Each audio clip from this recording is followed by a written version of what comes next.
Hello बच्चों। बेटा question number 2 कर रहे हैं हम एक्सरसाइज 14.3 का। इससे पहले हमने क्लास में मीडियन का टॉपिक डिस्कस कर लिया था। हमने उसके रिगार्डिंग एक क्वेश्चन भी किया था और मैं यहाँ इस पर्टिकुलर क्वेश्चन की वीडियो बना रही हूँ आपके लिए, क्योंकि ये वेरी इम्पॉर्टेंट क्वेश्चन है। एग्ज़ाम के हमारे पॉइंट ऑफ व्यू से पक्का चांसेस हैं कि एक ऐसा क्वेश्चन जो मिसिंग फ्रीक्वेंसी का है। अब ये क्वेश्चन अपने आप में इम्पॉर्टेंट क्यों बनता है, थोड़ा सा इसे देख लेते हैं। आप यहाँ पर देखोगे, यहाँ पर x अक्षर आ रहा और यहाँ पर y अक्षर आ रहा। सेकंड कॉलम हमारा फ्रीक्वेंसी का कॉलम, जिसमें हमारी दो एंट्रीज की जगह, दो गिनतियों की जगह अक्षर दिए हुए हैं और हमने इन अक्षरों की गिनतियाँ, इन अक्षरों की जगह कौन सी गिनतियाँ आएंगी ये फाइंड आउट करना है। तो एक तो हमारा क्या होता है, सिंपली हमें सारी गिनतियाँ दे दी जाती हैं, then we are asked to find mean, mode और मीडियन। लेकिन यहाँ ये कुछ अलग किस लिए बन गया है कि यहाँ पर हमें जो है वो दो फ्रीक्वेंसी, एक नहीं बल्कि दो फ्रीक्वेंसी गायब हैं और हमने इनकी जगह जो है वो इनकी वैल्यू मालूम करनी है। यहाँ पर कौन सी गिनतियाँ आएंगी ये फाइंड आउट करना है, ठीक है। तो जैसा कि हमने क्लास में भी देखा था, आज हमने क्लास में देखा था कि मीडियन निकालने का प्रोसेस क्या है। मीडियन निकालने के लिए दो कॉलम हमें सवाल में से मिल जाते हैं, दो कॉलम हम सवाल में ऑलरेडी दिए हुए होंगे। Then we have to make third column and third column is said to be cumulative frequency। वो होता है हमारा cumulative frequency, जिसे शॉर्ट में हम क्या कह देते हैं, इसे शॉर्ट में हम कहते हैं CF। C for cumulative, F for frequency, ठीक है। और ये थर्ड कॉलम आज हमने क्लास में भी डिस्कस किया था कि ये कॉलम कैसे बनाया जाता है। हम इस तरह एरो की मदद से बनाएंगे सबसे पहले हमारा, और सेकंड कॉलम की मदद से बनाएंगे, ठीक है। सेकंड कॉलम की गिनतियों को 1 बाय 1 ऐड करते रहेंगे और लिखते रहेंगे। एक तो तरीका क्या होता है, हम एक साथ ऐड करके सीधा नीचे लिख दें जो उत्तर आ रहा है, और दूसरा तरीका क्या है, 1 बाय 1 ऐड करके लिखते चलें। तो हमने वही करना है। तो यहाँ पर हमारे पास पहली गिनती है 5, तो तीसरे कॉलम का पहला काउंटिंग हो गई 5, ठीक है। अब हम इसमें Z सा बनाते रहेंगे। 5 गया X के पास और यहाँ उत्तर आया किस किस को जोड़ने से, 5 और X को जोड़ने से। अब कुछ बच्चों का जवाब होगा 5X। नो, 5X नहीं होगा बल्कि होगा 5 और बीच में प्लस, क्योंकि बेटा हम ये प्लस कर रहे हैं, गुणा नहीं कर रहे हैं। मैं आपको बहुत आराम से बता रही हूँ, बहुत धीरे धीरे बता रही हूँ। उसका मकसद यही है कि हर एक बच्चा सीख ले, हर एक बच्चे को आ जाए। अब एक बार हमने ये लिया, फिर उसमें x जोड़ लिया तो ये आ गया। अब इसमें आगे की संख्या, आगे की गिनती जोड़ेंगे, वो है हमारी 20। तो 20 में जब 5 जोड़ेंगे तो ये हो जाएगा 25। अब कुछ बच्चे तो क्या करेंगे, गलती क्या कर देते हैं आप लोग कि 20 में 5 तो जोड़ देते हैं और इस x को फिर आप छोड़ दोगे। नहीं, ये छूटेगा नहीं बेटा, ये हमारा साथ साथ अब आगे बढ़ता रहेगा। ऐसे ही अलग से लिख करके हम इसे आगे बढ़ाते रहेंगे। अब एक और नया Z बना लीजिए, तो यहाँ पर क्या आ जाएगा, 25 में जब 15 जोड़ेंगे, 25 और उसमें अब एंट्री जोड़ी 15, तो ये हो गया हमारा 40। और बेटा क्या था साथ में अलग से X, ठीक है। तो ये आ गया हमारा X। अब नेक्स्ट इसी प्रकार से अब आपको अगली संख्या, अब 40 में तो y जुड़ता ही नहीं है, ना x के साथ जुड़ता है, तो इसे जोड़ने का तरीका क्या होगा, यहाँ पर हम लिखेंगे 40, ये हो गया हमारा प्लस x, ऊपर वाला 40 प्लस x, और उसके साथ में प्लस लिख देंगे हम y। तो ये इस प्रकार से हम, आप ऑब्जर्व कर रहे हो हम क्या कर रहे हैं, एक एक करके एक गिनती में आगे की गिनती को और जोड़ते जा रहे हैं, और इस प्रकार से हमारा क्या तैयार होता है, इस प्रकार से हमारा CF तीसरा कॉलम। और ये हम किस वाली सवाल में बनाते हैं, in case of median, when we are asked to find median. ठीक है, और लास्ट में अब हमने एक एक करके जब हम जोड़ रहे थे तो आखिरी में अब क्या जोड़ना रह गया, 5 को और ऐड करना रह गया। तो 5 और ऐड करेंगे 40 में तो कितना हो जाएगा, 45। और अब क्या क्या बच गए साथ में, जो ये एक अक्षर x और दूसरा अक्षर हमारा y।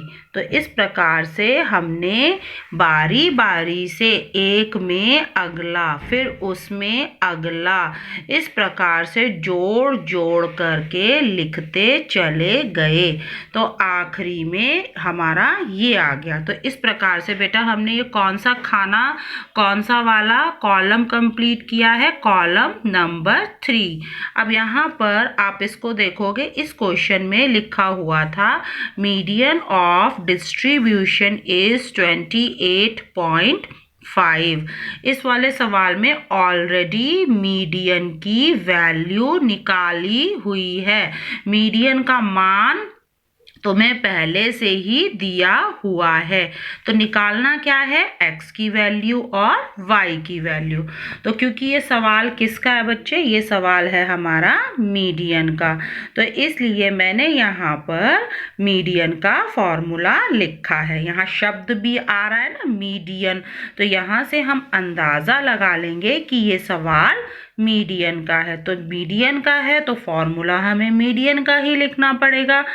अब हम इसमें एक एक करके 1 बाय 1 जहाँ जहाँ जो अक्षर हैं उन अक्षरों की जगह उनकी गिनतियाँ लिखेंगे, एक एक अक्षर की जगह उनकी गिनतियों को लिखेंगे। अब कैसे लिखेंगे वो मैं आपको अभी बता देती हूँ। ठीक है, तो आज हम क्या कर रहे हैं, यहाँ पर आपने जो जिन बच्चों ने आज क्लास अटेंड की थी तो मैंने सरल रूप में मीडियन निकालना बताया था। वहाँ पे क्या था, जो भी हमारी ये नीचे जो गिनती आती है, अगर जिन बच्चों ने क्लास अटेंड की है, ध्यान से सुना है, तो उन्हें ज़रूर याद होगा कि मैंने ये बताया था, ये होता है हमारा n। सबसे नीचे लिखी हुई गिनती जो टोटल है वो हमारा n होता है। तो n/2 क्या हो जाएगा, आप बताइए मुझे, साथ साथ आप मेरे करते रहिए। n/2 क्या होगा, अब आप जब वीडियो देखोगे तो साथ साथ बोलते रहना। अगर n का मान 60 है तो उसका आधा करने से कितना हो जाएगा बेटा, 30। ठीक है, ये आ गया हमारा 30। अब हमें यहाँ पर किसी एक खाने को बॉक्स में लाना है, किसी एक खाने को, और वो किस प्रकार से करेंगे हम, आप ध्यान से देखिए। तो एक एक करके मैं आराम से बताने की कोशिश करूँगी ताकि हर एक बच्चे को समझ में आ जाए। यहाँ पर लिखा हुआ है मीडियन ऑफ डिस्ट्रीब्यूशन इज 28.5, 28.5। तो अब हम इस पर चलते हैं। यहाँ हो गया हमारा 5, यहाँ हो गया हमारा 5 प्लस x, ये है हमारा 25 प्लस x, ये हमारा 40 प्लस x। ये हमारी कौन सी वाली काउंटिंग्स हैं, हमारे CF की काउंटिंग। हमने ना इसका इस्तेमाल करना है बच्चे, ये जो 28.5 है इसकी मदद से हम किसी एक खाने को बॉक्स के अंदर कर लेंगे। अब मैं इसकी मदद से किसको अंदर कर रही हूँ, आप देखिए 28.5, ये इनमें से 28 गिनती किस में आएगी, अगर आप सोचोगे तो आपको समझ में आ जाएगी। 28.5 किस में आएगा, क्या वो 0 से 10 के बीच में आएगा, नहीं। क्या वो 10 से 20 के बीच में आएगा? 28 तो आएगा ही नहीं, वो 20 से 30 के बीच में आएगा। 28 कहाँ पर आता है?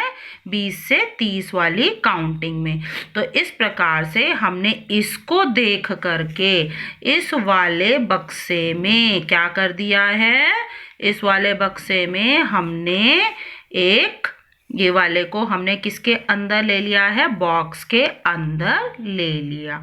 इसी को स्पेशल को हमने बॉक्स के अंदर लिया। क्यों है इसी को लेने का कारण क्या है? ये क्योंकि 28.5 किन के बीच में आता है? 20 और 30 के बीच में आता है। ठीक है, अब जब बॉक्स तैयार हो गया तो आपको याद होगा बॉक्स की पहली गिनती होती है L, दूसरी गिनती पे कांटा मार देते हैं, हम उसे नहीं देखते हैं। ये वाली गिनती होगी हमारी F, और इससे तिरछी वाली गिनती जो जस्ट ऊपर लिखी हुई है ये होती है हमारी CF। तो इस प्रकार से हम गिनतियों के आगे अक्षर लिखते रहते हैं।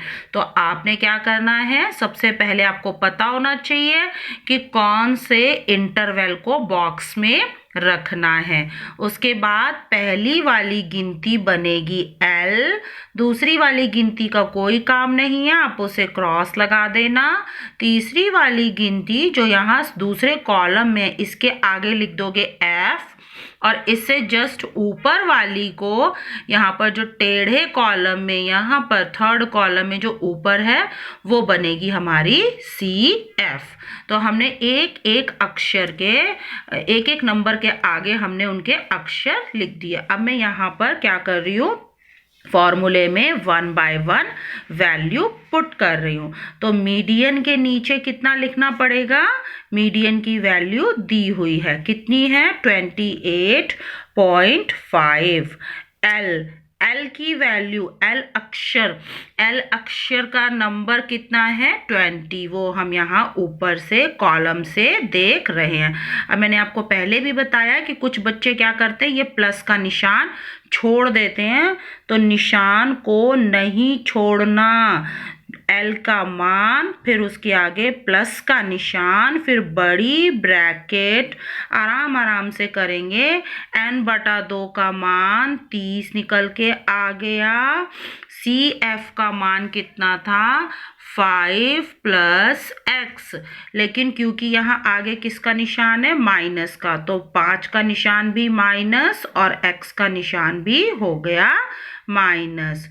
और बटा में क्या लिखनी है? F अक्षर की वैल्यू ढूंढो। F अक्षर की वैल्यू कितनी है? 20। ठीक है, ये F अक्षर की वैल्यू हो गई 20। ब्रैकेट बंद कर देंगे। और H, अब H क्या होता है? H होता है जो क्लास इंटरवल है, इनके बीच का अंतर, इन सबके बीच में जो गैप है। कितने कितने का अंतर है इन सबके बीच में? 10-10 का। तो हम H का मान लिखेंगे 10। ठीक है, अब हमें आगे इसे हल करना है। मैं किस प्रकार से हल करूँगी, मैं बहुत सरल तरह से हल करना भी बताऊँगी। आप एक एक स्टेप में करके देखेंगे तो आपको भी साथ साथ समझ में आता रहेगा। 30 में से 5 घट जाते हैं, 30 में से 5 माइनस किए, रह गया 25 माइनस x। ठीक है, अब इसे कुछ नहीं कर सकते, 25 में से x तो घटा ही नहीं सकते, और बटा 20, और गुणा लिख दिया हमने 10। और ये गुणा में है क्योंकि, तो गुणा में आप इसके साथ इसको नहीं काटोगे बेटा, ध्यान रखना है, इन दोनों को नहीं काट सकते, हमें इसको और इसको हम काट सकते हैं। तो 0 से 0 कट गया। ठीक है, अब हमारा यहाँ पर कितना था बेटा? 28.5। अब हम क्या करेंगे, ये वाले 20 को इसके साथ ले आएंगे। तो यहाँ क्या बचेगा आपका? 28.5 माइनस 20, यहाँ आ जाएगा 28.5 माइनस 20, और इधर से आ जाएंगे हमारा 25 माइनस x, क्योंकि 20 हमने उधर ले लिया तो उसका निशान क्या आ जाएगा? माइनस। और इधर से क्या बचेगा? 20 तो हमने उधर ले लिया, तो इधर से बचेगा 25 माइनस x बटा 2। अब आप कहोगे ये 10 भी है, ये 10 तो कट गया, 1 को तो हमें लिखने की ज़रूरत नहीं है। 28.5 में से 20 हम माइनस कर देंगे, 20 माइनस कर देंगे तो कितना रह जाएगा, हमारे पास रह जाएगा 8.5 और बराबर के बाद क्या बचा हुआ है हमारा 25 माइनस x बटा 2। ठीक है, अब जो ये बटा है इसे यहाँ इस वाले को ऊपर लेकर जाएंगे तो वो बन जाएगा गुणा, तो ये बन जाएगा 8.5 multiply 2 equal to 25 minus x और इसको गुणा करेंगे तो 2 5 दा 10 कैरी आया 1, 2 8 दा 16 और 1 17 और ये डेसिमल लग गया इक्वल टू 25 माइनस x। ठीक है, 17.0 को हम खाली क्या लिख सकते हैं 17 और ये है हमारा 25 माइनस x। 25 बेटा किसके साथ जाएगा 17 के साथ, तो ये बनेगा 17 माइनस 25 इक्वल टू और 25 तो इधर चला गया, जब इधर चला गया तो ये बन गया माइनस का और इस साइड कौन रह गए माइनस x क्योंकि x के आगे का निशान माइनस है तो प्लस माइनस हो गया माइनस और निशान बड़ी गिनती का -8 और यहाँ से था -x, माइनस माइनस निशान कट गए तो x बराबर कितना आ गया 8। ठीक है, एक चीज़ x बराबर x का मान आ गया 8 और यहाँ से ये जो हमारे लास्ट में आया था अब हम इसका भी इस्तेमाल करेंगे। कितना आया था लास्ट में, आप बोलो मेरे साथ 45 प्लस x प्लस y और किसके बराबर होगा, क्या आपको मालूम है, ये होगा हमारे 60 के बराबर। ये जो टोटल इधर आता है वही टोटल नीचे भी आता है तो ये दोनों बराबर होने थे तो यहाँ से क्या रह जाएगा बेटा x plus y equal to 60 और ये 45 माइनस हो जाएगा तो आपका क्या रह रहा है बेटा, आप देखो ध्यान से क्या रह रहा है x plus y equal to 60 में से 45 जब हमने माइनस कर दिए बच गए 15 और अब हमें x का नंबर मालूम है, हमने x का नंबर कैलकुलेट कर लिया। x का नंबर है 8 प्लस y इक्वल टू 15 और यहाँ से y की वैल्यू निकल आएगी 15 माइनस 8। 15 में से 8 माइनस करेंगे कितना उत्तर आता है 7। तो इस प्रकार से हमने कैलकुलेट कर लिया x equal to 8 and y equal to 7। तो ये क्वेश्चन जो है ये बहुत इम्पॉर्टेंट क्वेश्चन है और इसीलिए जो है वो मैंने यहाँ पर वीडियो के थ्रू बताया ताकि क्लास में क्या होगा, अगर आपको कुछ समझ नहीं आता है तो आप वीडियो में से देख करके इस प्रकार से फिर एक बार इसको अच्छे से समझ के कर लोगे। ठीक है, मैं आपको ऐसा करते इसकी वीडियो नेक्स्ट ही बनाएंगे क्योंकि वीडियो बहुत लंबी हो जाती है।